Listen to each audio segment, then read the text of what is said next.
اب یہاں سے صاحب منار کی عبارت پر وضاحت فرما رہے ہیں۔ صاحب منار کی عبارت ہے وَالصَّلَاةُ عَلَىٰ مَنِ اخْتُصَّ بِخُلُقِ الْعَظِيمِ، اور درود و سلام نازل ہو اس با عظمت ذات پر جو خلق عظیم کے ساتھ خاص ہیں۔ ٹھیک ہے، اچھا یہاں پہ نام ہے۔ سارے لوگ جب درود پڑھتے تو کیا کہتے ہیں؟ وَالصَّلَاةُ وَالسَّلَامُ عَلَىٰ رسول اللہ، یا وَالصَّلَاةُ وَالسَّلَامُ عَلَىٰ محمد العربی، یہ نہیں کہتے ہیں، یعنی نام لیتے ہیں یا وصف کا ذکر کرتے ہیں۔ یہاں پہ ہے تو یہ سب آئیں گے، ٹھیک ہے۔ فَتَفْسِيرُ الصَّلَاةِ وَاضِحٌ، تو صلاۃ کی تفسیر واضح ہے۔ کیا واضح ہے بھائی؟ آپ لوگ کہیے گا کہ سب دھندلا میرا، واضح کہاں سے ہوگا؟ کہا الصلاۃ بولتے ہیں اللہ کی رحمت کو۔ صلاۃ کسے بولتے ہیں؟ جب ہم کہتے ہیں، آپ پڑھے ہوں گے کہ صلاۃ کی نسبت کبھی اللہ کی طرف، کبھی جو ہے نبی کی طرف، کبھی عام لوگوں کی طرف، کبھی فرشتوں کی طرف، تو سب کے معنی میں تبدیلی آ جاتی ہے۔ اتنی بحث نہیں کریں گے، کیوں؟ اس لیے کہ یہ اصول کی کتاب ہے، ٹھیک ہے نا؟ ہاں، کوئی اور فن ہم لوگ نہیں پڑھ رہے ہیں۔ تو صلاۃ کا معنی جو ہوتا ہے وہ اللہ کی رحمت ہے۔ اب یہ ایک اعتراض ہو رہا تھا کہ صلاۃ کے معنی میں کیا ہے؟ رحمت۔ کیا ہے؟ یہاں دیکھیے، رحمت کیا ہے؟ رحمت۔ اور رحمت بولتے ہیں رقۃ القلب کو، قلب کی رقانی والی کیفیت کو۔ قلب کی ایک کیفیت ہے، میں آپ پر رحم کیا۔ کیوں کیا؟ اس لیے کہ میرا دل کیا ہے؟ نرم ہے۔ قلب میں، دل میں رقت پیدا ہوئی آپ کے حالات کو دیکھ کر کے، تو میں نے آپ پہ رحم کر دیا۔ تو گویا الصلاۃ کا معنی ہے اللہ کی رحمت، اور رحمت کسے بولتے ہیں؟ رقۃ القلب کو۔ تو اللہ قلب سے پاک ہے، اللہ قلب سے کیا ہے؟ منزہ اور پاک ہے، اس لیے کہ اللہ ہر وہ جسم و جسمانیت کے شائبے سے پاک ہے جو انسان اور مخلوق میں ہے نہیں۔ تو ایسی صورت میں صلاۃ کا معنی رحمت کے کرنا درست؟ اس کا جواب دیا کہ یہاں پر صلاۃ کا معنی رحمت ہی ہے، لیکن قلب کے معنی سے خالی کر لیا گیا ہے بطور تجرید۔ کیوں؟ اس لیے کہ اللہ ان اجزاء سے پاک ہے۔ اللہ کیا ہے؟ ان اجزاء سے پاک ہے۔ تو اب جو رقت کا اثر ہے، اس اثر کے معنی کو منسوب کر دیا اللہ کی طرف۔ اس اثر کے معنی کو، یعنی رحمت کا جو معنی ہے، اس معنی میں جو اثر ہے، اس اثر کو منسوب کیا کس کی طرف؟ اللہ کی طرف۔ تو اب کوئی اعتراض نہیں، اس کو دیکھیے، یہ واضح کیا ہے وہ ہم نے بتا دیا۔ وَقَوْلُهُ عَلَىٰ مَنِ اخْتُصَّ، اب ہم نے جو آپ پہلے اعتراض کیا تھا کہ من اختص بخلق العظیم کہا، یہاں پر حضور کا نام نہیں لیا۔ آدھا بولا کیجیے آپ لوگ، حضور کا نام نہیں لیا، ساتھ میں حضور کے صفات کو ذکر ہے نہیں۔ غور کیجیے، حضور کے صفات کا ذکر ہے، ٹھیک ہے نا؟ نام نہیں لیا، کیا کیا؟ اور دیگر جو عام مشہور صفات ہیں ان کا ذکر ہے نہیں۔ کیوں؟ اس کی وجہ بتا رہے ہیں۔ وَقَوْلُهُ، ماتن کا قول عَلَىٰ مَنِ اخْتُصَّ، یعنی عَلَىٰ مَنِ اخْتُصَّ کنایۃ عن محمد صلی اللہ علیہ وسلم، ٹھیک ہے؟ یہ کنایا ہے حضور علیہ السلام کی ذات سے۔ کیوں؟ آگے بتا رہے ہیں، تنبیہاً، یہ متنبہ اور باور کرواتے ہوئے کہ عَلَىٰ أَنَّ كَوْنَهُ مختصاً بالخلق العظیم، اس لیے کہ حضور علیہ السلام کی ایسی ذات ہے جو خلق عظیم کے ساتھ خاص ہے۔ یعنی حضور کی ایسی ذات ہے کہ جس کے اندر خلق عظیم ہے۔ خلق کا معنی جانتے ہیں نا؟ خلق اخلاق کی جمع ہے، سب سمجھ میں آ رہا ہے نا؟ ہاں، زیادہ کھینچ کھانچ کرنے کی، ہندی چندی کرنے کی ضرورت نہیں ہے۔ تنبیہ کرتے ہوئے اس بات کی طرف کہ حضور علیہ السلام کی ذات ہی خلق عظیم کے ساتھ کیا ہے؟ مختص ہے۔ کنایا کیسے؟ کہ مما تقرر فی الاذہان حتی لا ينتقل الذہن من هذا الوصف الی غیرہ علیہ السلام، اس لیے کہ یہ وہ صفت ہے جو لوگوں کے ذہن میں محفوظ ہے، ثابت ہے، مقرر ہے کہ ذہن اس صفت کے ساتھ حضور کے علاوہ کسی اور کی طرف منتقل نہیں ہوتا ہے۔ جیسے ہی کہا جاتا ہے کہ خلق عظیم تو حضور کی ذات ہی مراد ہوتی ہے، کوئی اور مراد نہیں ہوتا۔ اچھا جی، اب خلق کیا ہے اس کی تعریف کر رہے ہیں۔ والخلق ہوا ملکۃ یصدر عنہا الافعال بسہولۃ، کا خلق ایسا ملکہ ہے جس سے افعال آسانی کے ساتھ صادر ہوتے ہیں۔ ملکہ بولتے ہیں صلاحیت کو، کس کو؟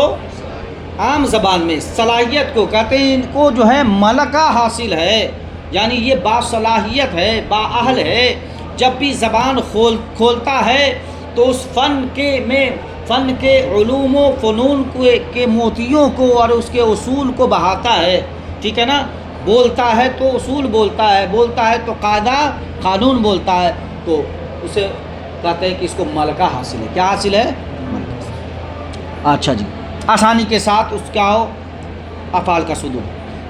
والخلق العظیم لہو علی ما قالت، اب یہاں سے خلق عظیم کے اقوال کو ذکر کر رہے ہیں کہ خلق عظیم سے مراد کیا ہے۔ کا خلق عظیم وہ ہے جو حضرت عائشہ ام المومنین نے فرمایا۔ کیا؟ حضور سے پوچھا گیا کہ حضرت اماں عائشہ سے پوچھا گیا کہ حضور علیہ السلام کا خلق کیا ہے، تو اماں عائشہ نے فرمایا کہ قرآن۔ کیا؟ قرآن ہی حضور کا خلق عظیم ہے۔ کیا ہے؟ اب مفہوم کیا ہے کہ هو القرآن، حضرت اماں عائشہ نے فرمایا کہ وہ خلق عظیم کیا ہے؟ قرآن ہے، یہ پہلا قول ہے۔ مراد کیا ہے؟ یعنی ان العمل بالقرآن کان جبلۃ لہ من غیر تکلف، کہ عمل کرنا ہے قرآن پر حضور کا، کہ گویا وہ بغیر تکلف کے فطری طور سے عمل کرتے ہیں، یعنی حضور کا جو بھی عمل تھا وہ سارا عمل قرآن کے قانون کے مطابق، یعنی ایسا نہیں کہ قرآن حضور پر نازل ہوا تب جا کر کے حضور کا عمل قرآن کے موافق ہوا، نہیں، بلکہ جو قدم حضور کا اٹھتا تھا وہ سارے قدم ایسے اٹھتے تھے گویا قرآن میں نازل ہو چکا ہے، ٹھیک ہے نا؟ تو گویا حضور کا عمل قرآن کے عمل کے موافق تھا، قرآن کے نزول کے موافق تھا، یہ کہہ رہے ہیں۔ اور ہم لوگ کا معاملہ کیا ہے کہ ہم لوگ کا عمل قرآن کے عمل کے موافق ہے، اور حضور علیہ السلام کا جو عمل تھا وہ قرآن کی آیتوں اور احکام کے نزول کے مطابق تھا۔ حضور جو کرتے تھے اللہ قرآن میں نازل فرماتے تھے، سمجھ گئے نا؟ اور ہم لوگ قرآن کے مطابق چلتے ہیں، ٹھیک ہے نا؟ اور وہاں حضور کے عمل کے مطابق قرآن کا نزول، یہ فرق ہے۔ پہلا قول ہے۔ وقیل، دوسرا قول ہے هو الجود بالکونین، کونین یعنی دونوں جہاں مراد ہے، دونوں جہاں میں حضور کی سخاوت، خلق عظیم اخلاق سے خلق ہے، اور عام طور سے اخلاق کس سے بولتے ہیں؟ جو سخاوت کرتا ہے، نرم دل ہوتا ہے، نہیں سمجھے؟ جو دریا بہاتا ہے، دربے بہا دیتا ہے، اس کو کیا بولتے ہیں؟ یہ بڑا اخلاق مند ہے یار، بڑا سخی ہے، ٹھیک ہے نا؟